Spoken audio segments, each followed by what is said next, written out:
Welcome back to another episode of the Live Your Yes Life podcast. I'm Lisa Limita. I will be your host for this episode.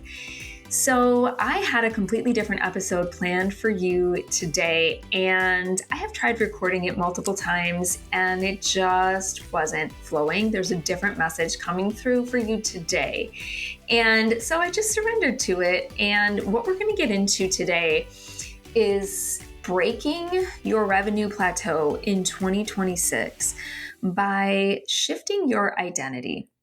And I'm going to explain to you what I mean by that. So this has been coming up for me in all kinds of conversations with women in my community, with people in my life. And I know that when a conversation comes up over and over, it's something that we're experiencing on a collective level.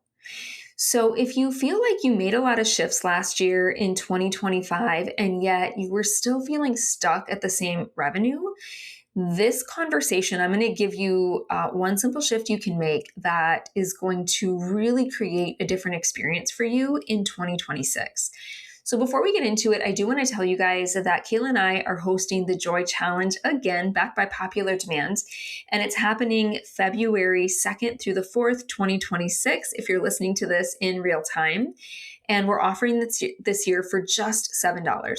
So why the Joy Challenge? So Kayla and I created this challenge because we noticed that a lot of entrepreneurs are working really hard, waiting for someday, believing that if they work really hard now, they'll get to a place where they can finally be happy or they can finally prioritize joy in their lives. And it actually keeps them stuck. So what happens when you lead from joy instead, when you discover what we call your joy activators, you have a very different experience with money. You get to have joy and happiness now while you're building your business, while you're creating the life that you want to have. And when you do that, profit follows. And so we want to help you create a radical shift so that you can be in the energy of joy in 2026.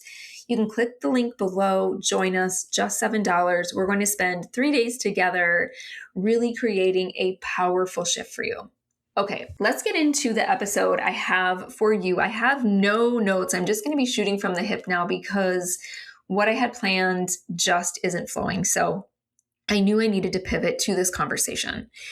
Something that I'm noticing happening here in 2026. So if you guys remember me talking all year long in 2025, I was telling you this is a 9 universal year.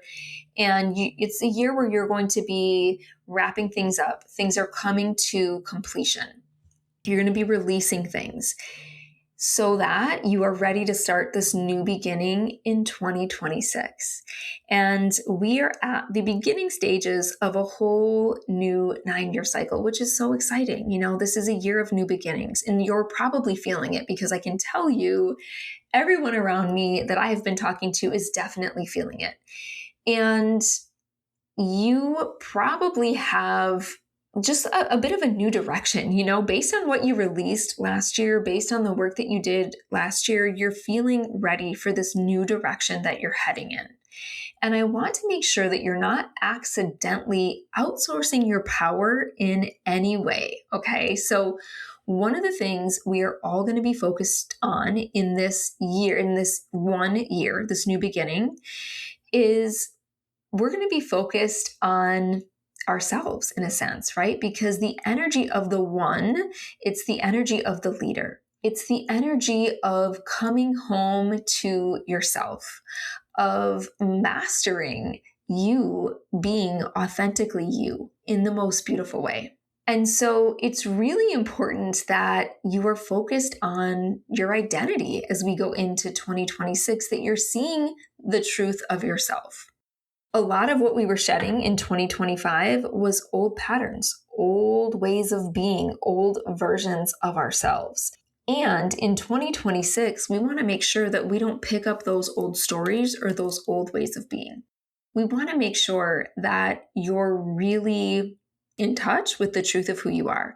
So I was coaching one of our mastermind clients just before I recorded this podcast episode, and she had mentioned that she was really delaying completing her annual plan for the year. So in our community, we help all of our clients have a plan for the year. We make sure it's a rock solid annual plan, and then we break it down into monthly and weekly plans as well. And as we started coaching, she realized the reason she was hesitating on it was because her goals were feeling so real. She knows she can do it. She knows she's already started having big months, and she knows that by focusing on what she's doing and by following her plan every single month, she is going to hit those goals. And what happens when we get so close to our goals is we can have a bit of like fear around stepping into the identity that we're about to step into.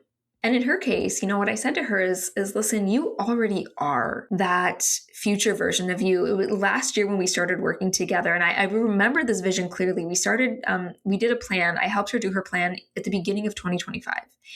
And she painted a vision for me of what she wanted. And it was so clear and so powerful. I still remember it. Like I've got a vision in my brain based on what she described to me. And the conversation I had with her today is I was like, look, you are that version of you now. I see you standing in front of the room speaking. She was describing to me what she was wearing. And I was like, you have become her. You've done it. And the thing is, now you've just simply got to step into that identity all the way around. And I think this is happening for so many of us, right? There is a part of us that fears, like, what if I do? If I step all the way in, if I start speaking as her or operating from that level of identity, there can be a fear, right? Like, what if I mess something up? What if I make a mistake? What if I disappoint someone? Insert fill in the blank. This is such a normal part of the process, especially when you are stepping into something big and new. So I want to just invite you to really consider as you are beginning 2026 is, have you really claimed the identity that you really truly already are? I want you to think about all the work you did last year, everything that you released, and consider what ways of being you will no longer do. I want you to make a list, okay? So what are the things that you will no longer do or no longer think, or old patterns that you'll no longer run in 2026 because they are not part of the identity that you are stepping into? This could look something like, I no longer wait for permission from someone else in order to take a step that feels right to me. I no longer outsource my power or wait for circumstances to align perfectly. It could be something like, I no longer think a certain way, right? Like I no longer doubt myself when my intuition tells me to go. So make a list. What will you no longer do in 2026 because it does not align with the identity that you're stepping into? When you fully embody your role as a founder, as a CEO, as fill in the blank for you, whatever it may be, you'll start to think like her or him. You will start to make decisions from that powerful place. But it's important that you take a little bit of time. We always want to jump to our plans and our strategies and our actions. But we've got to be really careful and really clear about not picking up something that we have already let go of, not going back to an old way of being. Instead, I invite you to truly embrace who you are now, who you are becoming. And that includes thinking, speaking, dressing like that version of you. This is such a powerful shift. And I want you to make that list, get really, really clear on what doesn't get to come with you in 2026 so that you can be fully operating from this place. And yes, there will be fear. And yes, there will be mistakes made. And yes, not everything is going to be perfect, but when you are powerfully stepping into that identity, you're going to see your whole world rearrange around you. It's such a big shift. So I hope this was helpful for you. As always, I love to hear from you guys. Send me a message. Let me know what resonated for you most in this episode. And again, be sure to join us for the Joy Challenge. It's happening February 2nd through the 4th. As I said, just $7. Allow Kayla and I to be your coaches for 3 days. Let's create an experience for you where your focus is on curating a joyful life, a joyful business. so that when you create from your joy activators, everything becomes clear. This is also the place that this is part of your new identity. It's not about working yourself to the bone or denying all of your happiness. Yes, sometimes there is delayed gratification, but you still get to have joy in your life. It's one of the most powerful things you can do, and it changes your relationships, it changes your business, it changes the way you interact with your team. So I hope we'll see you there. And if you know someone who needed to hear this episode, please share it.